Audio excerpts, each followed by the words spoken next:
Today in this video I'm going to do Urdhva Mukha Svanasana.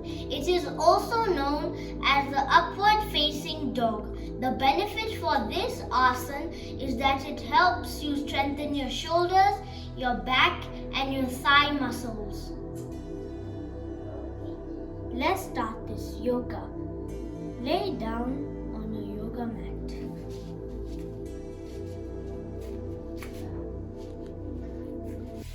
Arms beside your stomach,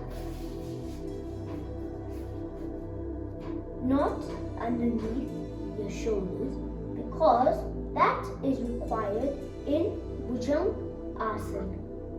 Now raise your body.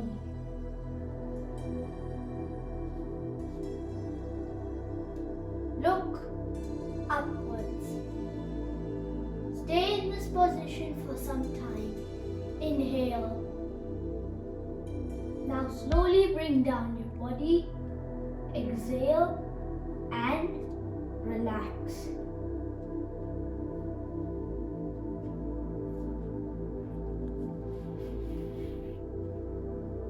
If you want more yoga videos, please do like and subscribe to my channel.